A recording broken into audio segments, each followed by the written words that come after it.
What's up, guys? It's Murphy's Philosophy here.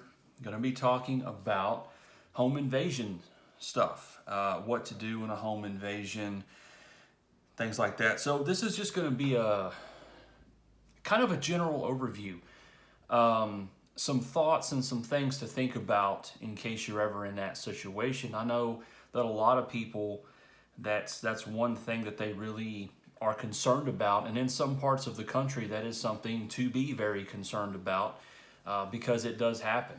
And so there's all kinds of different ideas about it and different tactics out there. So we're going to talk a little bit about home invasion stuff, right? And kind of some things you need to think about.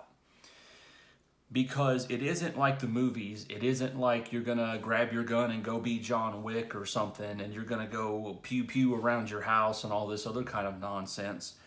No, that's not real. That's not reality. And if you do that, you're probably gonna find yourself in a bind.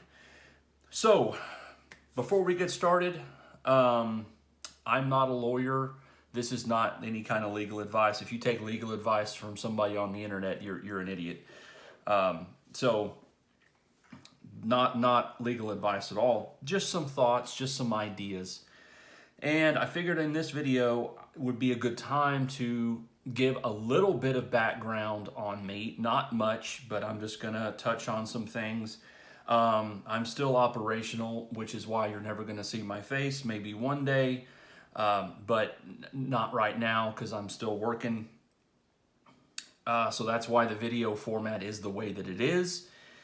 So a little history, 20 years in law enforcement, many years, 10 years or so as an instructor, same SWAT, all that kind of good stuff, okay? Trained with all kinds of guys. I've trained with all the special ops guys, taking classes from them and trained with them. And everybody from DevGru to the unit to Whiteside SEALs to Rangers to PJs, you name it. Trained with other SWAT guys from around the country, everywhere from Kansas to Oklahoma to Alaska. So been doing it for a while. Have a little bit of experience doing things. As I said, 20 years doing various different jobs and wearing some different hats. So that's just a brief general overview of some of my experience doing this kind of stuff. Anyway, enough about me, diving right in. Home invasion. We're going to look at two different scenarios here and kind of some things to think about on two different scenarios.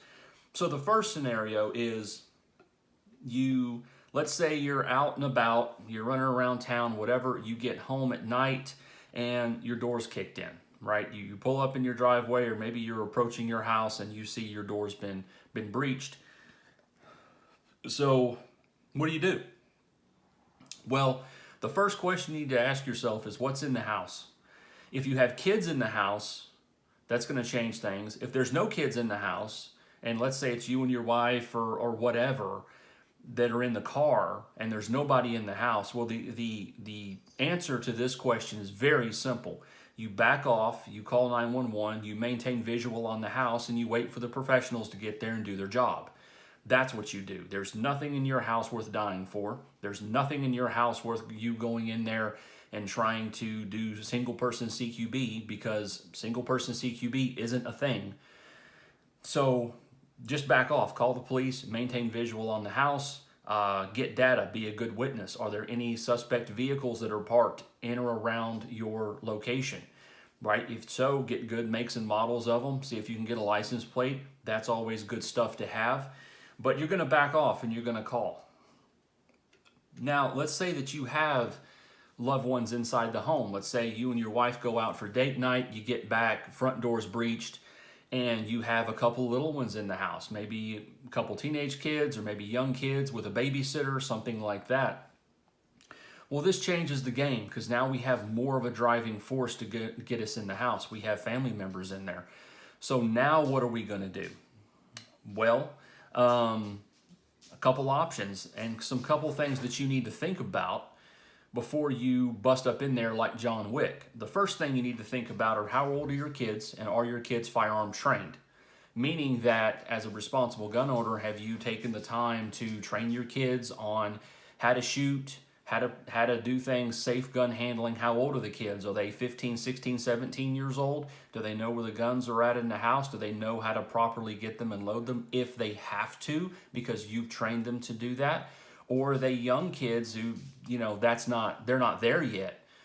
Because if you bust in that house, trying to be Mr. Hero, and your kid, let's say it's 16 years old, and he knows where the guns are, and he knows how to load the gun if he needs to, and he has knowledge of that, then he's very likely he's going to shoot you when you come in the door, right? So that's something that you need to consider and think about. The babysitter, who's the babysitter? How competent are they? You need data, basically, before you go in there. So one course of action that you might take would be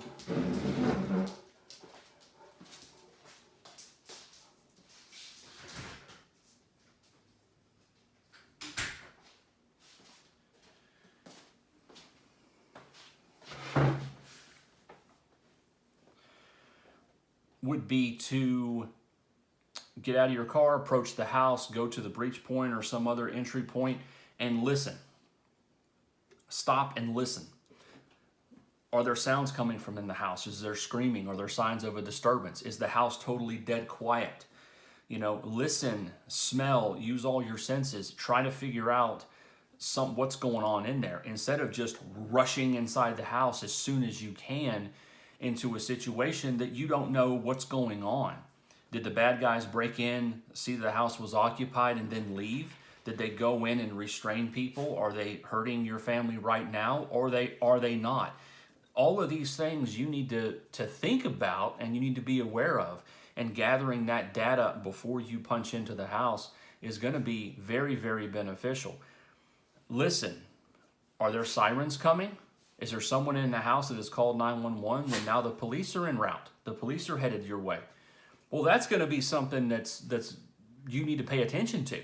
Because if someone broke in and your kids called the cops and the cops are coming, then the last thing in the world you want to do is be the guy standing outside of the house with a gun in your hand when the police show up. Because they don't know you. They don't know that's your house or anything else. They're just going to come up on a guy with a gun in his hand standing outside of a house that they got a burglary call on. So you don't want to be that guy. For sure. So you have a decision to make. Do you punch in now? Do you wait? What sounds are coming from the house? If the house is dead quiet, I'm not going to run in there screaming, hey, this is Dad or whatever. I'm probably going to go in stealth and not let my presence be known.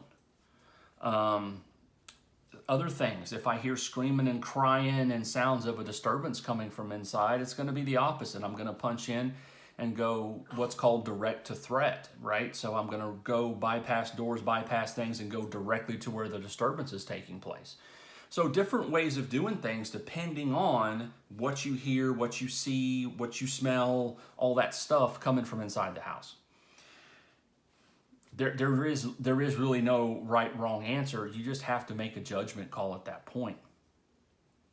So let's talk about the other thing. Let's talk about your at home when the home invasion occurs. You're at home chilling in bed, or maybe you're asleep and bam, front door crashes open. You're here yelling and things break in and all this kind of stuff going on. What do you do then? Well, again, are there kids in the home or there not kids in the home? If there are kids in the home, where are the kids, right? Are they just down the hall from your room? Are there no kids? Is it just you and your spouse that's there at home? That's going to determine how you go. If there's no kids and it's just you or you and a spouse, then I'm not going to do anything. I'm going to stay right there in my room and grab my gun, and you can go to a closet or a secluded area. You can call 911 and you're just going to hunker down right there Because again, there's nothing in your house worth dying for. In that situation, the wrong answer would be, I'm going to get my gun and go clear my house because I'm John Wick. No, you're not. You're going to end up in a shooting, or you're just going to die. You're going to get shot in the back, or you don't know how many of them there are. That's the wrong answer to that question. There's nothing in the house worth dying for. It's just stuff, okay? So you're going to hunker down in your room. That would probably be the smartest thing to do. You're going to call 911. You're going to let the professionals come and do their job. Now, if there are kids in the house, then you need to make your way to the kid's bedroom. It's as simple as that. Hopefully they're not too far away from yours, but you're going to have to grab your spouse, grab your gun, grab some comms, cell phone, whatever, flashlight, something like that, and you're going to want to make your way to the kid's bedroom, and that's where the point of, that's where you're going to harden up, right there in your kid's bedroom. And all of you are going to be right there. You're going to have guns at the door, on the phone with the law enforcement, letting them know what's going on. There is no point in time where you're going to be grabbing a gun and going to clear your house. That is always the wrong answer, unless you have a driving force, meaning that you have maybe one of your kids got up in the middle of the night to go to the kitchen to get a glass of milk. That's when the home invasion happens, and now you hear screaming and crying and calls for help coming from the kitchen. Well, now you got to do what you got to do, but in that case, it's not going to be CQB. You're not going to be clearing to the kitchen. You're going to be going direct to threat. So that changes the game. But other than some crazy unforeseen thing like that happening, no. Staying put in a room, fortifying up your defenses, and staying there with your whole family so you can keep everybody safe. And to hell with the property, to hell with the flat screen and all the other stuff that's replaceable. You're just going to stay there and wait for the cops to get there. So that's kind of two different scenarios and kind of two different things. Something to think about that a lot of people don't consider. And I've seen this happen. So let's say that home invasion happens and you step out and there's the bad guy, and you have your pistol, and you're like, all right, get on the ground, and the guy does it and he gets on the ground. Do you have a way of restraining that person? Now, this is subject to your laws, right? So you know your law in your area, but do you have a way of restraining that person, right? Do you have some kind of handcuffs, zip ties, something where you can restrain them? If you don't, what are you going to do? You come out in your living room, there's a bad guy there, you have a gun, you put it at him, you say get on the ground, he complies, now you're standing there holding him at gunpoint while someone else is on the phone to law enforcement, getting police response, and let's say they start moving, right? You don't see a gun, you don't see anything on them, but then they get up to their knees and their hands are up and they're saying, hey man, just let me go. I just want to go, let me go. I'm not going to hurt you, I just want to leave. I didn't know anybody was home. And they start giving you this stuff. What are you going to do? You don't see a gun. You don't see a weapon on them.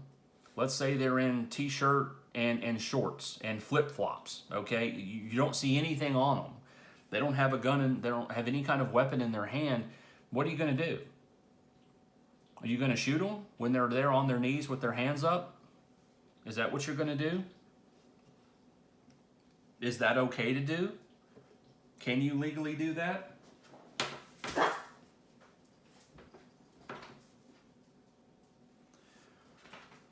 Something to think about, right? What if they stand up and their hands are still up and they start walking towards the door, right? What are you going to do then? Are you going to shoot them? Their hands are up. There's no weapon in their hands. They're making their way to the door. Are you going to smoke them? Something to think about. These are real life problems and real life considerations that most people don't think about. They think that when they point a gun at a bad guy and tell him to get down and the bad guy complies, then that's it. That's the end of the story, right? Nothing else happens. The bad guy does what you tell him to, and that's all there is to it. And in real life, that's not the way things go. In real life, the criminals know the law probably better than you do. And they're going to be saying to themselves, okay, I don't have a weapon. My hands are up. This guy can't shoot me. I mean, if he does, then he'll be breaking the law. And I know that because I know the law. So I can maybe get up and get out of here because this guy's not a cop, right? He doesn't know what to do. He doesn't have handcuffs or anything to restrain me. So how can I can get up and I can leave? And if he shoots me, then, I mean, that's illegal. He'll get arrested for that because he shot an unarmed person who was backing away from him. How do you justify that? And some people will say, well, he broke into your home, so that's it. That's not it. That's not how it works. That's not how the legal system works, and that's not how it is. Remember, again, I'm not an attorney, but remember how you're going to be judged on this. What a reasonable and prudent person would have done in your situation. That's how you're going to be judged in court. So can you justify shooting someone who has no weapon, has their hands up, and is backing away from you, regardless of whether they broke in your home or not? You're going to have to weigh that. You're going to have to make that decision. I can tell you, though, things are not black and white. Things can get very messy very quickly when you start doing things like this. And you need to be aware of that, and you need to have contingencies and backup plans, and you need to be prepared for what to do in this situation. Guy breaks in your house, you got him at gunpoint, now what? Because most criminals aren't just gonna lay on the ground for 5 or 10 minutes or however long it takes for the cops to get there. Right? They're going to start getting antsy. They're going to start wanting to get away. And you can threaten to shoot them all day long, but if they don't think you're serious and they don't think that you can or will because it may or may not be legal to do so, they're going to take advantage of that. There was a situation exactly like this that happened not too long ago. Guy broke into a building.